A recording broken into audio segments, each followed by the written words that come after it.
RT प्रवेश 2026-27 पाचव्या यादीतील पालकवर्गांना आता एक आनंदाची बातमी समोर आलेली आहे आणि त्या सर्व पालकवर्ग जे पाचव्या यादीमध्ये अजूनही आपला प्रवेश घेण्यापासून वंचित राहिलेले आहेत त्यांना आरटीएने परत एकदा मुदत वाढ दिलेली आहे।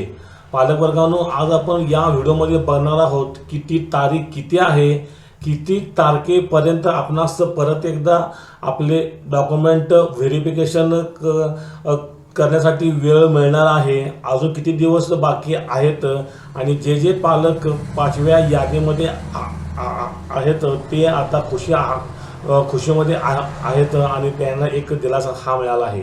तर चला पालकवर्गांनो, व्हिडिओला सुरुवात करूया। इथे आपण सर्वप्रथम आरटीएचा डॅशबोर्ड बघायचा आहे की टोटल नंबर ऑफ सिलेक्शन्स हे 1,05,811 झालेले होते पहिल्या यादीमध्ये, 79,393 दुसऱ्या यादीमध्ये, 12,881 थर्ड यादीमध्ये, 3,284 चौथ्या यादीमध्ये, 1,033 आणि पाचव्या यादीमध्ये 385 ह्या आजपर्यंत जागा आरटीएने डिस्ट्रीब्यूट केल्या आहेत। पाचव्या यादीमध्ये जवळपास 1,000च्या आसपास पालकवर्गांना लॉटरी ही लागली होती, तरीसुद्धा हा आकडा प्रवेशाचा कमीच आहे। म्हणजे जवळपास अजून एक 600 वगैरे जागा पाचव्या यादीमध्ये शिल्लक आहेत आणि या सर्वांचा विचार करता आरटीएने परत एकदा मुदत वाढ केलेली आहे। आता आपण बघूया की ती कोणती तारीख आहे। तर इथे आपण वरती बघायचं आहे, पालकांकरता सूचना सन 2026-27 निवड यादीतील लिस्ट नंबर 5 प्रवेश पात्र विद्यार्थ्यांना प्रवेश घेण्याची मुदत ही दिनांक 16/7/26 ते 31/7/26 पर्यंत आहे।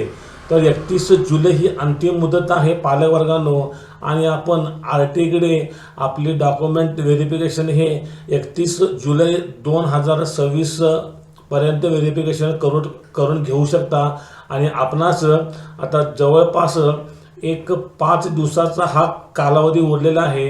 या 5 दिवसामध्ये जे काही पालक पाचव्या यादीमध्ये वेटिंगमध्ये आहेत त्यांनी आपले डॉक्युमेंट सर्व व्हेरिफिकेशन करून घ्यायचे आहे आणि आपल्या पाल्याचा प्रवेश हा निश्चित करायचा आहे।